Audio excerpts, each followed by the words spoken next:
So, my name is Luca. I don't live at the second floor, and I come from Italy. And I came to Brussels in 2005, 10 years ago. After 5 years studying and having work experience in Europe, different countries. And when I finished my study, I discovered I did learn languages. And I'm just an economist. And I said, what should I do? I would like to be an entrepreneur. But I didn't have an idea, a good idea. So I wanted to be an entrepreneur, but without an idea is difficult. And then I was missing the second ingredient, that was money. It was a very difficult challenge. And what happens? I was in the UK in 2005 in July. And after an experience as a volunteer in an NGO, was VSO, they told me, you are good, but we don't have a job for you. And, but we can offer you a coaching session. And I said, what is a coaching session? And I went to the countryside, and I met with an old girl that interviewed me for 3 days. And at the end of the 3 days, she told me, maybe with languages and skills, you should go to Brussels. Because there are the European institutions, big themes, you can use the languages. Okay, I did it. I came to Brussels. I met new friends, the European institutions. And my colleague Andrea, that is not here today, it is the other co-founder of Think Young. And how? I went to the parliament. It's a public institution, it's free. And I said, okay, first 2 months I'm in Brussels, I need to go there. And when I went to the parliament, there was a plenary session, because at the time was at the parliament in Brussels. And during 2 hours, Mr. Barroso was there. Nobody said youth, young, nothing. I said, whoa, it's very strange. And at that moment, maybe the famous idea was being created in our mind. And after the conference, I saw this guy, Andrea, speaking, taking the microphone, was 22 years old, him. And I said, I was representing JADE, that is another youth association. I don't know if he's represented here today. And I said, it's true. They didn't mention young people that are the stakeholders of today's decision. We should do something. Okay, that was how the idea came up. Do something for young people. Collecting information, giving voice for young people, and should have been made by young people. So that was the idea. But I was still missing the second ingredient. Very good. He's following. So what I did, I was an economist. I had some experience in accounting, and I applied as an accountant. What should I do? So I started working hard a few years. At the beginning, I've got a very nice company car, telephone, everything, but the salary was very low. I didn't save a lot of money. But after 5 years, finally, meanwhile, I was developing the idea with Andrea. We created a website. We created some research in our spare time. So without losing the power of that idea, but just missing one of the ingredients, we could collect some money. And I'm talking about 10,000 euro. So it's not a lot. And we have created the NGO, let's say, or the non-for-profit organization that is Think Young today. And at the beginning was in my living room until I got married, because my wife was not completely... So you didn't have space in the living room anymore? And so at that time, we decided to invest some money in having a small office where also my colleague could sleep every time that was coming here, because he was living in Italy. And we decided to start doing survey, research, how developing a network. He was in charge of JADE, that is a youth association. I had 5 years of experience in Brussels. We started using the network, meeting, calling university, and we developed a quite huge network of young people. And we started spreading interview, survey, and collecting information, having few stagiaires, interns. And today we have 22 people at Think Young, the main office in Brussels, a new office in Hong Kong, and another office in Geneva, because there are the United Nations and etc. We are planning to open maybe an office in Africa, in Nairobi, and voila, anything that came up to the mind, we will do it. To do that, I have to say that I still wanted to be an entrepreneur. This was still a collateral activity, no, before becoming today 20 people.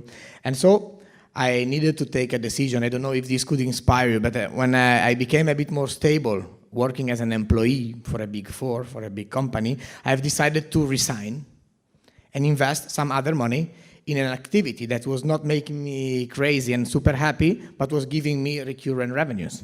So this is my life. And this is Janos, that is my other company. It's a profit company, but is helping NGO and association to survive in Brussels. Because as you know, there are the European institutions. For you to have an idea, this is the niche. And a lot of associations representing categories, no, the chemical producer or energy traders or whatever. Most of them, I'm talking about 100,000 associations, don't have a physical presence in Brussels. And they might need from a virtual office to legal, fiscal, accounting services that I was good for, and also communication strategy and help and support with relationship with the institution. So I left the secure job as an employee, the extra pay, 13, 14, 15, the bonus, the evening allowances, the fuel for the car, and everything, the mobile phone, some restaurant that I could put into the expenses report. And then I started paying all my bills myself, having an employee and creating recurrent revenues enough to survive, to develop little by little, my own business, and putting all the efforts in Think Young. And Think Young today, what is the niche we also cover with them? The one to make sure that the voice of young people is known. And hopefully with YouthProaktiv, we can also make sure that it's known in the right places and can be also influent in the future, because we do a great and hard work in collecting information, in reworking information, but we are not so good yet in communicating with the parliament, with the institution, and maybe now I'm just opening a door to a cooperation for doing this. Apart from this boring story, do you have any question about all this? Well, I do. Oh. There are questions there, so maybe... How can you compare the activity that you have done here in Europe compared to the one that you have done, for instance, in Hong Kong, in terms of the way young people show their entrepreneurship, just a benchmark against people down there in Asia versus here? Very good. First of all, I would like to say that the office in Hong Kong has been created by accident, because one of our colleagues, but I need to be sincere, speaks Chinese, Mandarin. He's not Cantonese, but it works anyway. And we met here in Brussels with Huawei, it's the big multinational from there, and we decided to propose them to replicate something we were doing here. But then they said, yes, why not? When we started there, we understood that was not replicating, because in fact, people there were different. So the added value could have been as well trying to replicate, but also leverage, understand how they think, what they do, and creating a bridge. And now after 3 years, we have an office there. We are creating a platform for an exchange of different views, habits, way of working among young people from Asia and young people from Europe. The main difference, maybe we have a mindset more structured and more similar in Europe. in spite we keep differences and diversity among the different countries, we do still have maybe the same barriers to find the negative side, and we have maybe a better organized mindset. But there, it seems they don't have barriers at all. So it's nice to see the mix when Europeans come there and meet with Asian people and try to create or develop an idea in 5 days, and then they come up with something that is explosive. So we still believe today that opening these new markets and putting people together could bring an added value to the community. Any other question? Do you want a micro? I can talk loud enough, yes. As you prefer. But a little bit more about the projects, some concrete projects you did with Think Young, and also how it's structured from a money perspective. Where does it come from? Sure. That's very important. Yeah, the 10,000 euro at the beginning are not enough anymore. You're right. So Think Young, as I said, no, we have created a network, and what we do mainly is research, audiovisual research, because we discover, I'm 37, almost 38 years old, so I'm an old one, but the young people today prefer to watch a video rather to read a book sometime, no? So not always, but it's complementary at least. Yeah, I receive a lot of WhatsApp. Now they don't write anymore. It's just a vocal message or a video, so it's very difficult. Then I need to find another video to reply. Snapchat, all these things is complicated. But we do research. We have PhD, so we have a lab where people do anthropologic research, study different fields. Then I will go through the content. And then we have an audiovisual lab where people do documentary, mosaic of images, and films, trailers, and etc. We put them together, we do infographics, and then we spread the information through the network. On which fields? Basically, we start education and entrepreneurship are the main one. And also we have environment, energy, and what we call external relation, that is mainly relationship with neighbor countries, Balkans or Ukraine. And if I should really tell you what is in my mind as a main topic, is what is urgent for young people. What is urgent, for example, the need to stimulate entrepreneurship culture is urgent. It's 4 years that we do study. We promote entrepreneurship at Roundtable in Brussels. It's a very theoretical work, but it's important. And close to that, we do tangible things like campaigns against the failure, the fear of failure, stigma of failure, and for example, the school. We do a school, an entrepreneurship school. It's 5 days, it's free. We bring entrepreneurs, no teacher at all. And young people, aspirant entrepreneur, interview speakers, like is happening today. It's exactly the same concept. And learn, raise questions about how do you do sales, how do you sell things, how do you manage the relationship with client, how did you get money to start, and then I'm going back to your second question. And all these actions brought us to have today 1,000 alumni after 5 years. And now we are doing this year, apart from Brussels and Hong Kong, for people that have the privilege to speak English and to travel to here, we are developing schools at local level. This year in particular in Spain and in Greece, in India, and of course in Hong Kong. But this is how do we finance our project? Today, I would say 40% come from foundations and non-for-profit organizations committing to the same value that we have, and 60% private sector. How? CSR or whatever, starting from the public affairs offices in Brussels that have a good but quite reduced budget at the end of the day, but then they can open a door to the headquarters in Atlanta, in England, in Australia, and we start negotiating and say, look, for us, young people, this is important.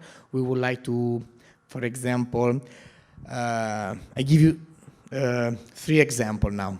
One project we are doing, can I make names of companies? Yes, I did it already, so it's okay.